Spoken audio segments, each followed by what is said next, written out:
I left my 300K tech job to go work for myself and be the silly little influencer that my friends and family call me, and here is why. I grew up in the Bay Area. I was an engineer and a product manager, and I was in tech my entire life, so this is the literal last place anyone would expect me to be, and there's a very good reason why. No, it's not my secret life dream to be an influencer. In fact, I don't super love content creation, but I actually believe that is one of the most important things you can do right now. Best business gurus call things like beauty products, fashion products, basically commodities, and so the people that can really make it big there are celebrities, because the people who are buying those products are not buying those products because they're the best products on the market. It's probably because they have some sort of allegiance or loyalty to that celebrity that is advocating and selling that. And this never really was true for technology. Usually the best engineers would build the best products, and because software has really low margin, you could sell it for a really high cost and make a bunch of money. This has been standard for a very long time until AI came out and finally proved for the first time ever it might actually be that software is going to be just as much of a commodity as the foundation in your bathroom. We are moving into a world where basically all products, all items are going to be a commodity. Imagine if it's just as easy for a freshman at Berkeley to literally make the Uber app. What is the difference between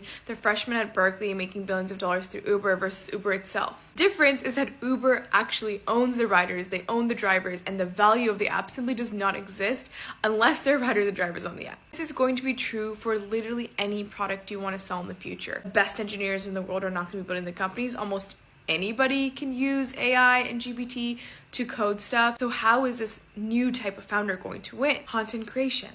I'm literally so bullish on this future, and I really feel like it's impossible for anyone to create wealth in the world unless they have some sort of audience. My dream has always been to be an entrepreneur, and hopefully if I can slowly over time get better at content creation, build a bigger and bigger audience, I'm going to have 100 times more leverage to launch a product or start a company and share it with that audience than a founder who hasn't built that audience for themselves. That's really my grand plan. I want to start a bunch of companies, and I want to invest in a bunch of companies, and I want to use my platform, because the reality of the situation is I don't really believe that the product I'm going to be building is going to be that much better than someone else's. But if I have a bunch of people who feel connected to me and my story, they might be more likely to buy mine than the other person's. The next generation of tech companies are going to literally have to buy media companies to succeed, and the next generation of the biggest Fortune 500 companies are not going to be like Google and Meta. It's really going to be media companies who spin up hundreds of different products overnight and then launch it into an audience that they have.